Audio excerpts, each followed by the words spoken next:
Siapa yang tak akrab dengan sosok inspirator yang satu ini, Baharudin Yusuf Habibie.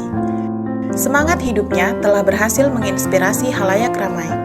Habibie kecil lahir di kota Parepare pada tanggal 25 Juni 1936. Ayahnya merupakan seorang petani dan ibunya berprofesi sebagai seorang dokter. Kehidupan masa kecilnya terbilang sederhana, menempuh pendidikan sekolah dasar di Sekolah Rakyat Parepare, kemudian melanjutkan pendidikan SMP dan SMA di Bandung. Beliau mengabdikan hidupnya untuk belajar.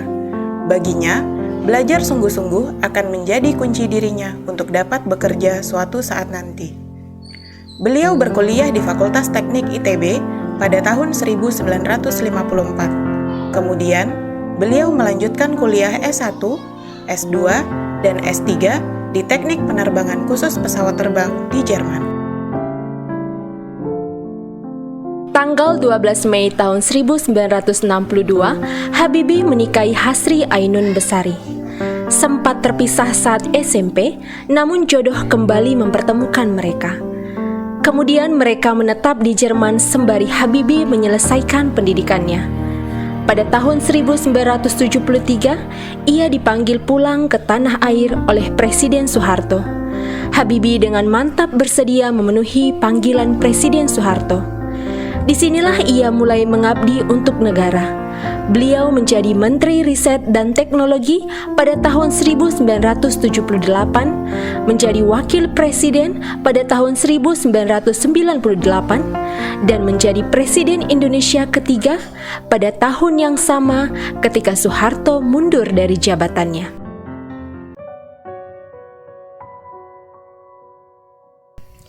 Kesuksesan Habibie tentunya tidak lepas dari dukungan wanita hebat di belakangnya. Nama Ainun sering beliau sebut dalam berbagai kesempatan. Hingga pada tanggal 22 Mei tahun 2010, Ainun dipanggil oleh Sang Pencipta.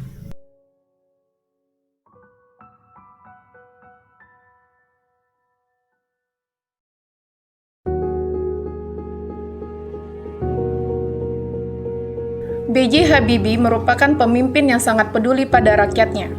Walau saat itu kondisi Indonesia sedang krisis moneter dan terjadi ketidakstabilan politik yang sangat rentan terhadap perpecahan, beliau mampu melakukan perubahan terhadap sendi-sendi negara. Habibie menunjukkan sikap konsistensi yang tinggi. Konsistennya dalam edukasi dan dedikasi telah berhasil membuka mata anak negeri. Semangat beliau itu dibuktikan dengan peringkat summa cum laude, kehormatan tertinggi S3 di Jerman. Habibie merupakan pemimpin berjiwa nasionalisme yang tinggi. Seorang sosok yang selalu menjaga sholatnya, mengedepankan musyawarah, dan menjaga silaturahmi sebagai wujud rasa kemanusiaan dan persatuan. Nilai nasionalisme juga ditunjukkan oleh sikap Habibie semasa hidupnya. Setelah menempuh pendidikan di luar negeri, beliau rela kembali ke Indonesia dan menolak tawaran menjadi warga negara Jerman. Habibie adalah sosok yang mempertanggungjawabkan tindakannya kepada publik.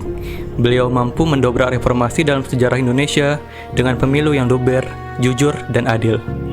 Kebebasan pers adalah langkah jitu Habibie memberikan kebebasan berpendapat. Lahirnya Komnas Perempuan dan kebijakan otonom daerah adalah wujud kinerja beliau. Kementerian Riset Teknologi dan Pendidikan Nasional menobatkan Habibie sebagai tokoh inovasi nasional. Habibie memajukan teknologi dan inovasi di tanah air sehingga beliau digelari sebagai Bapak Dirgantara. Beliau juga berhasil menemukan teori crack propagation pada pesawat. Teori tersebut dipakai oleh penerbangan seluruh dunia sampai sekarang. Beliau merupakan tokoh yang meletakkan pondasi pemberantasan korupsi di Indonesia dengan mengesahkan Undang-Undang Nomor 31 Tahun 1999 tentang Komisi Pengawasan Korupsi. Habibie juga mengesahkan Undang-Undang Nomor 28 Tahun 1999 tentang penyelenggaraan negara yang bersih dari KKN.